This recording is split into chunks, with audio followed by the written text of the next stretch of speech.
오늘 말씀 제목은 그럼에도 불구하고라는 말씀의 제목으로 하나님 말씀 은혜 나누도록 하겠습니다. 한 주간 잘 보내셨어요? 네, 평안하게 보내셨어요? 여러분 얼굴들을 다시 이렇게 보니까 참으로 반갑습니다. 또 뜻하지 않게 2024년도 마지막 주일 예배를 드리게 되었네요. 이 추운 겨울날 여러분들 아들 두신 엄마들은, 이제 군대 보낸 엄마들은 다 느낄 거예요. 군대 간 아들에게 편지를 보냈습니다. 엄마가, 아들아, 아직도 내 방에 내 침대에 누우니 너의 온기가 아직도 이렇게 따뜻하게 남아 있는 거 보니까 아들이 너무 보고 싶구나, 이렇게 편지를 보냈어요. 그랬더니 2주 뒤에 아들한테 답장이 왔어요. 엄마, 죄송해요. 전기장판을 안 껐어요. 여러분, 점점 이렇게 건망증이 심해지는 것 같죠? 저는 어제 센터 예배 드리러 가면서 핸드폰을 두고 갔어요. 고민을 했습니다. 차를 돌려 말어. 이제는 핸드폰이 손에 없으면 그렇게 불안할 수가 없어요. 그죠? 여러분 다 느끼시죠? 그런데 가끔 이렇게 핸드폰 두고 나가는 경우가 많이 이제 발생을 하고 있습니다. 우리 인간들은요, 아무리 똑똑하고 야무질지라도 내가 인간인 이상은 완벽하지 못합니다. 그래서 하나님께서도 우리가 완벽하지 못하라는 것을 인정을 하셨어요. 그래서 너희들은 이제 내가 잘못 생각했어, 너희들을 만들어 놓고 생각해 보니 너희들은 참 악해, 그거를 내가 인정을 할게 라고 창세기 8장에 홍수 이후에 하나님께서 선포를 하셨어요. 너희들은 조금 악해, 내가 인정하고 들어갈게. 하나님께서 만약에 그것을 인정하지 않으셨으면 우리는 계속 홍수로 떠밀려 다녔을 거예요. 그래서 하나님은 우리가 악하다는 것을 어느 정도는 좀 이해하고 인정하고 들어가는 부분이었습니다. 오늘 본문을 보면 우리 인간들에게 하나님께서 조금 더 다가설 수 있는 그런 모범 답안을 제시해 주는 그런 말씀이 오늘 말씀에 기록되어 있습니다. 지난 시간에 목사님께서 이렇게 말씀하셨어요. 그때야 비로소라는 말씀을 하셨어요. 기억나세요? 기억나세요? 예, 우리 교인들은 정말 하나님 말씀 듣는 데는 건망증이 없는 것 같아요. 목사님 그렇게 얘기했죠. 그때서야 비로소 예수님께서 하늘의 비밀을 제자들에게 가르쳐 주셨다라고 말씀하셨단 말이에요. 그런데 제자들에게 이 비밀을 가르쳐 주시지만 그렇다고 해서 제자들이 완벽했느냐? 그러지는 않았습니다. 그 비밀을 듣고서도 제자들은 멍했습니다. 뭔 얘기를 하지? 저게 무슨 얘기일까? 이렇게 들었습니다. 우리 다 같이 34절 말씀을 들어볼까요? 읽어볼까요? 34절 말씀 함께 읽습니다. 시작. 무리와 제자들을 불러 이르시되 누구든지 나를 따라오려거든 자기를 부인하고 자기 십자가를 지고 나를 따를 것이다. 이렇게 말씀을 하셨습니다. 여러분, 예수님께서 나를 따라오는 데에는 두 가지 조건을 제시하셨어요. 그 두 가지 조건은 뭐냐? 자기를 부인해라. 그리고 한 가지는 자기 십자가를 지어라. 이 두 가지 조건을 제시를 하셨습니다. 여기서 우리가 액면 그대로 보면 나를 부인해? 자기를 부인해? 여기서 혼란이 옵니다. 나를 부인한다고? 지금까지 살아온 나를 부정한다고? 내 삶을 부정하라고? 아니면 내가 잘못되었음을 인정하라는 말인가? 라는 그런 혼란이 오기도 합니다. 그런데 여러분, 주님께서 나를 부인하라라고 말씀하신 것은 내가 잘못되었다라는 것을 인정하란 말이 아니었습니다. 이는 다시 얘기하면 나를 버리는 것과도 같습니다. 지금까지 내가 살아왔던, 지금까지 내 이익을 위해서 주장했던, 내 이득을 위해서 주장해왔던 이 주장을 버리라는 것입니다. 내 이익과 이익을 위해서 주장을 할 때는 부정이 생길 수밖에 없습니다. 손해를 안 보려고 하는 그런 마음이 생길 수밖에 없다라는 것입니다. 다시 표현하자면 이를 나를 부인하라는 것은 그래서 주 앞에서 겸손하라는 것입니다. 아니요 했던 나를 예 주님으로 바꾸란 이야기입니다. 우리 한때 이런 얘기 있었죠. 남들이 다 아니요 할 때 나는 남들이 다 예라고 할 때 나는 아니요라고 할 수 있는 자신 있는 사람. 근데 실제로 남들이 다 예라고 했는데 아니요라고 하면 그 사람 참 이상한 사람입니다. 성격적으로 이상한 결함이 있는 사람으로 치부될 수도 있습니다. 여러분, 우리는 나를 부인한다는 것이 내 삶 전체를 부인하고 나를 부정한다는 것이 아니라 주 앞에서 겸손하라는 이야기, 나를 버릴 수 있다라는 것, 내 주장을 이제는 그만 좀 내려놓을 수 있다라는 것으로 이야기할 수 있습니다. 자기 십자가를 지라는 것은 내 십자가를 어떻게 지지? 자기 십자가가 뭐지? 이 십자가라는 것은 내 믿음의 분량에 맞는 십자가를 지라는 것입니다. 여러분, 하나님께서는 우리에게 결코 과한 십자가를 주시지 않습니다. 이 십자가 안에는요, 불안함도 있고 또 평안함도 있고 불편함도 있고 곤란을 겪을 수도 있습니다. 그러나 내 믿음의 분량만큼의 십자가가 나에게 지어질 수 있습니다. 로마 시대의 형벌이 있습니다. 로마 시대, 예수님도 마찬가지예요. 죄인이었기 때문에 그 죄인의 형벌을 향해서 갈 때는 내 십자가를 지고 내가 지어서 갔습니다. 다 아시잖아요. 예수님도 그랬기 때문에 예수님 십자가를 지고 가셨습니다. 실제 로마 시대 형벌은 그렇습니다. 지금에 와서 우리는 내가 믿는 순간 로마 시대 그것처럼 내가 믿는 내 순간에 내 십자가가 지어지는 것입니다. 내가 믿음을 선포하는 순간부터 나는 나의 십자가가 내게 지어질 수 있습니다. 그러나 이것은 나의 믿음의 분량만큼의 십자가가 내게 주어질 수 있다는 것입니다. 이 내게 주어진 이 십자가를 내가 거부하지 않고 내가 불평하지 않고 순종하며 따라가는 것이 진정한 제자의 모습이 되겠다라는 것입니다. 제가 오늘 말씀에서 두 인물을 소개해 드리겠습니다.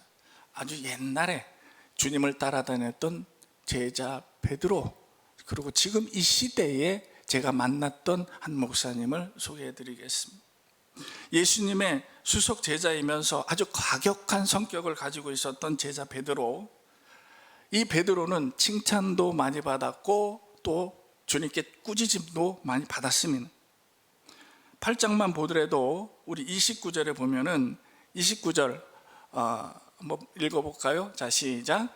또 물으시되 너희는 나를 누구랴 하느냐? 베드로가 대답하여 이르되 주는 그리스도시니이다 하매. 마태복음 16장에 보면 자세히 나와 있어요. 너희는 그래도 누구냐 하니까 살아계신 하나님의 아들이십니다. 주님 그리스도십니다 하고 아주 예수님의 마음에 딱 들게 대답을 하셨어요. 그래서 예수님께서 칭찬을 아주 과하게 하십니다. 시몬 베드로야, 참 너 똑똑하다. 네가 잘 배웠다. 내 앞에 교회를 세울 수 있겠구나라는 과한 칭찬을 주셨습니다. 얼마나 수석 제자다운 그런 칭찬을 받았습니다. 그런데 오늘 33절의 말씀을 보면 다시 한번 볼까요? 한번 읽어봅시다. 시작. 예수께서 돌이키사 제자들을 보시며 베드로를 꾸짖어 이르시되 사단아 내 뒤로 물러가라. 내가 하나님의 일을 생각하지 아니하고 도리어 사람의 일을 생각한다. 이렇게 꾸짖음을 주셨습니다. 마태복음 16장에는 공이 똑같은 내용으로 나와요. 사단아 물러가라. 내 이름 위에 교회를 세우겠구나 라고 했던 베드로가 돌아서선 사단이 될 수가 있다라는 것입니다. 우리는 인간이기 때문에 이렇게 완벽하지 못합니다. 그런데 이 베드로에게 있어서 가장 악권이었던 사건이 있었죠. 무슨 사건이에요? 예수님이 붙잡혔을 당시에 닭 울기 전에 몇 번? 3번을 주님을 부인하는 사건이 있습니다. 이 사건은 사복음서에 공통적으로 기록이 되어 있습니다. 그런데 누가복음에 가장 자세히 기록이 되어 있습니다. 그때 상황을 재현해 보면은 대제사장 집에 예수님이 끌려갔습니다. 근데 베드로는 대제사장 집에 들어가지 못하고 그 뜰 앞에서 밤에 오돌오돌 떨면서 불 옆에서 기다리고 있었어요. 그때에 예수님을 3번을 부인합니다. 마지막엔 화를 내면서 내가 어떻게 그렇게 알아? 난 모른다고! 이렇게 화를 내면서 예수님을 부인했던 장면이 있습니다. 누가복음 22장 60절 62절 한번 다 같이 읽어볼까요? 시작. 베드로가 이르되 이 사람아 나는 내가 하는 말을 알지 못하노라 라고 아직 말하고 있을 때에 닭이 곧 울더라.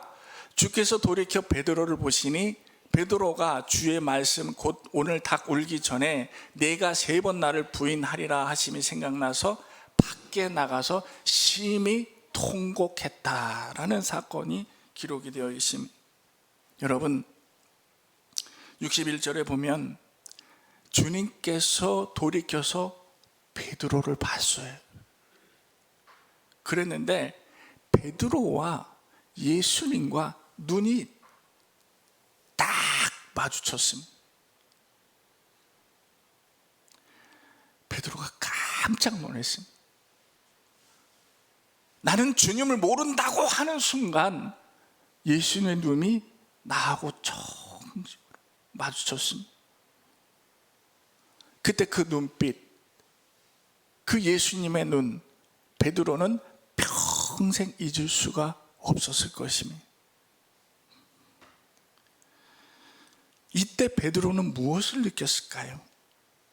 예수님의 눈을 바라보면서 예수님 나를 지극한 시선으로 바라보면서 무엇을 느꼈을까요?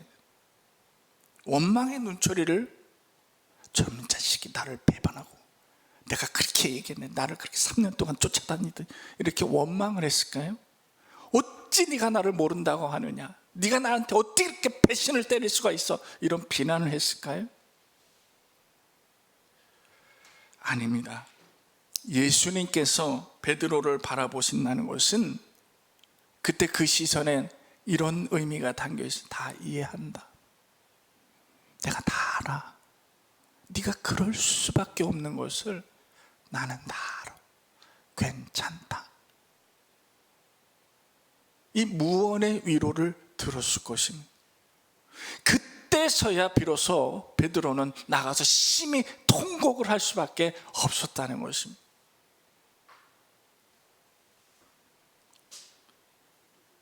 그를 인정하는 그 부드러운 시선 때문에 베드로는 통곡을 할 수밖에 없었다라는 것입니다. 제가 10년 전에 교회를 개척하기 전에 교회를 위해서 또 기도원 가서 열심히 기도하던 때였습니다. 제가 이렇게 소개하면서 기도원 얘기 자주 하죠. 그때 만났던 사건들이 많이 있어서 그래요. 그런데 같은 방에 2인 용실에 들어갔는데 거기에 노 목사님을 만났습니다.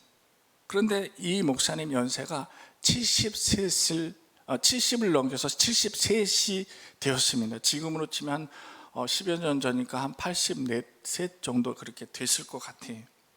그런데 이 목사님이 73살에 교회 개척을 위해서 기도하러 오셨어요.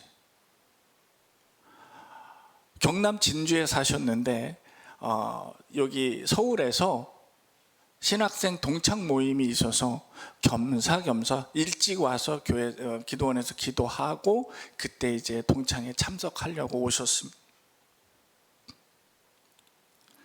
우리 한국 기독교에서는요, 목회자의 정년은 공통적으로 만 70세가 되면 모두 다 공식적으로 은퇴를 합니다.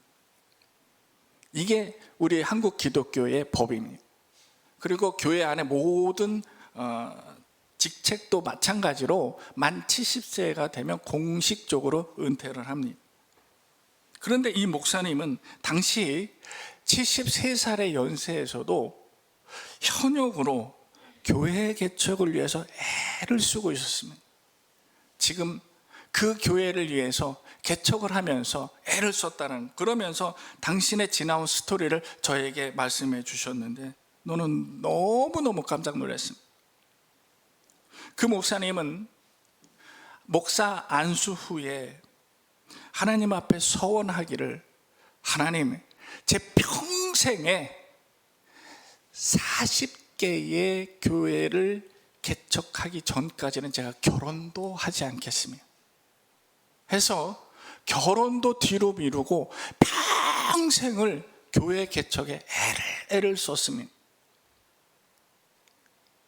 그러면서 지금까지 목사 안수 후에 73세 되신 그때까지 교회를 몇 개 교회를 개척했느냐? 무려 34개의 교회를 개척했습니다. 도대체 몇 개 교회를 개척해야 놀라시겠습니까?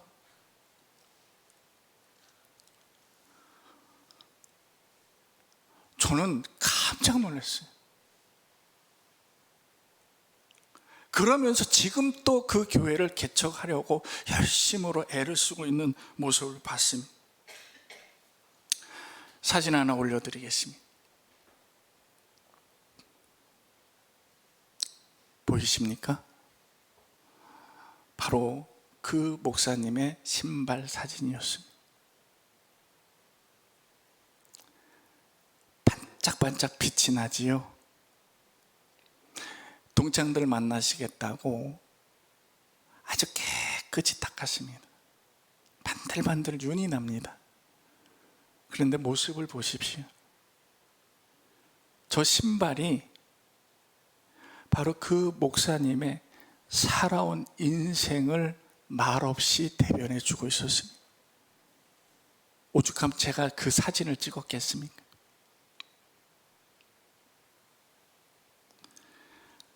제가 감동한 것은 그 목사님이 무려 34개의 교회를 개척했기 때문에, 하나도 개척 어려운데 34개씩이나, 여기서 깜짝 놀란 것이 아니었습니다. 목사님 와이셔츠를 옷걸이에 걸어놨는데 다리질을 못해갖고 쭈글쭈글했으면, 이 깃은 때가 쪼록쪼록 묻었으면, 누렇게 빛이 바랬으면, 신발은 또 저렇게 낡았습니다. 그런데 그 목사님은 오직 한 분 주 예수 그리스도를 위해서 지금까지 버텨왔던 모습, 오직 주님만을 위해서 살아왔던 그 목사님, 그 낡은 옷, 낡은 신발 한 켤레가 그 목사님의 인생을 대변해주고 있었습니다.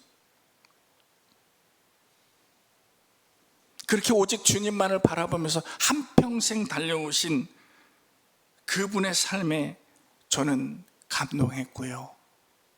그래서 교회 기도원 밖에 사우나 모시고 가서 때도 밀어드리고 사우나도 시켜드리고 그 사우나가 생긴 게 한 20년 전 됐어. 20년 됐어요. 청평에 뭐 배감 뭐 온천 뭐 해가지고 되게 유명했는데 20년 정도 됐어요. 그런데 그 목사님이 이렇게 시설이 좋은 데가, 나는 그 목사님 도대체 무슨 사우나를 다니셨는지 이해할 수 없을 정도로 너무너무 좋아하신 거예요. 너무 순수한 아기 같은. 그래서 3박 4일 동안 제가 정성을 다해서 모셨습니다.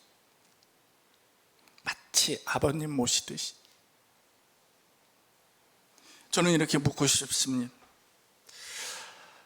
저와 여러분은 과연 오직 주만 바라보면서 살았고, 그리고 오직 주만 바라보는 신앙생활을 하고 있는가, 있었는가 라고 묻고 싶습니다.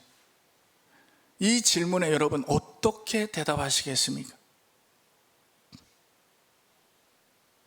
100이면 100 다 아니요 라고 대답하실 것입니다. 머리는 내가 오직 주님만 모시고 살겠다라는 거 잘 알고 있는데, 그게 정답인 줄은 알겠는데 라면서 말 뒤를 흐릴 것입니다. 제가 잘 알죠?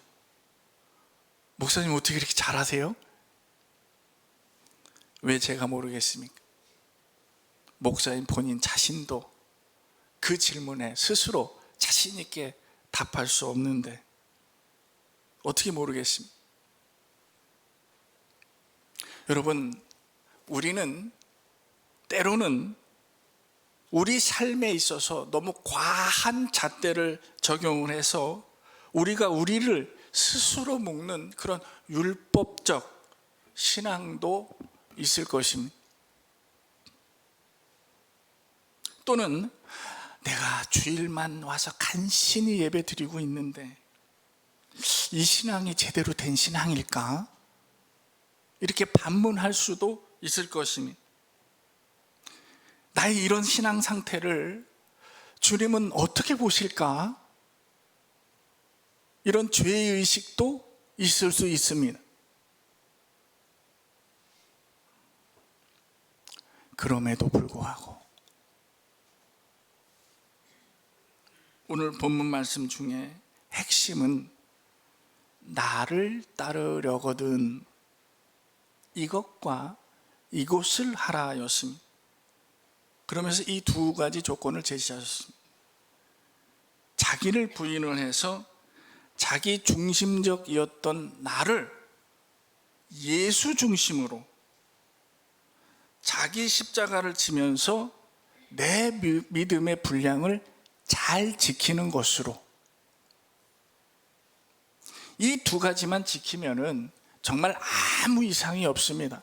걱정할 것도 없고요, 내 신앙에 회의를 가질 필요도 없고 아무 이상 없습니다. 그런데 이 두 가지 조건이 이 세상에서 가장 어려운 시험입니다. 이 세상에서 그렇게 실행하기 가장 힘든 일이 아닐까라고 생각해 봅니다. 오늘 저는 이 말씀을 들으면서 여러 목사님들이 마치 여러분들 신앙생활 잘해야 돼요, 믿음을 가져야 돼요, 믿고 기도해야 돼요 라고 많이 강조를 하셨습니다. 저 역시도 그런 말씀 많이 전했습니다. 근데 오늘만큼은 이 말씀 중에 그러나 여러분 설령 내 이 두 가지 조건을 만족하게 충분히 채우지 못할지라도 그러나 여러분 걱정하지 마십시오. 오늘 말씀대로 내가 예수님의 조건을 따르지 못해도 베드로처럼 내가 주님을 모른다고 3번을 부인할지언정, 또는 주님 왜 내 기도에는 응답도 없고요, 도대체 하나님이 계신지 없는지 안 계신지 잘 모르겠습니다라는 이런 불평이 쏟아져 나와도 여전히 주님은 우리를 지켜보고 계시다는 것, 이 한 가지만 기억하시면 좋겠습니다. 여러분 걱정하지 마십시오. 여러분 지금까지 신앙생활 잘하고 계십니다. 때론 내가 지쳐서 넘어지고 쓰러질 때에도, 그런데 울적하고 우울할 때에도, 이게 맞나 싶을 때에도 여러분 괜찮습니다. 베드로가 주님을 3번을 부인했을 때 마주친 그 주님의 눈빛, 이것만 기억하시면 됩니다. 여러분 지금 잘하고 계셨습니다. 2024년 한 해 동안 여러분 참으로 신앙 잘 지키면서 하나님께 예배 잘 드리면서 칭찬받는 신앙의 모습 하셨습니다. 괜찮습니다. 걱정하지 마십시오.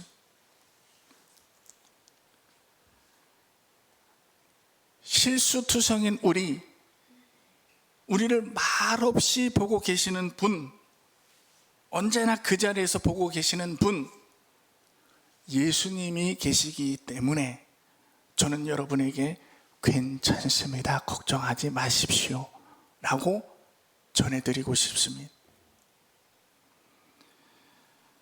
오늘 한 해 고생 많으셨어요. 제가 서두에 지난 한 주간 어떻게 보내셨습니까? 라고 물었잖아요.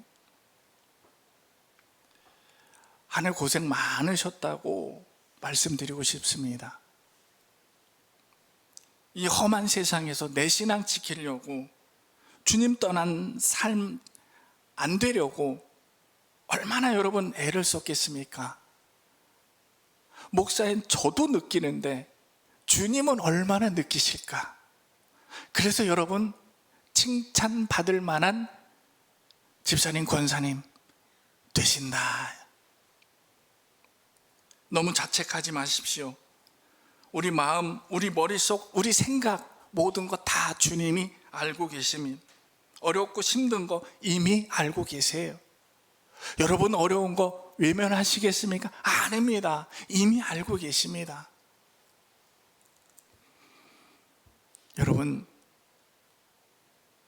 지금 여러분이 살아온 뒤를 한번 돌아보십시오.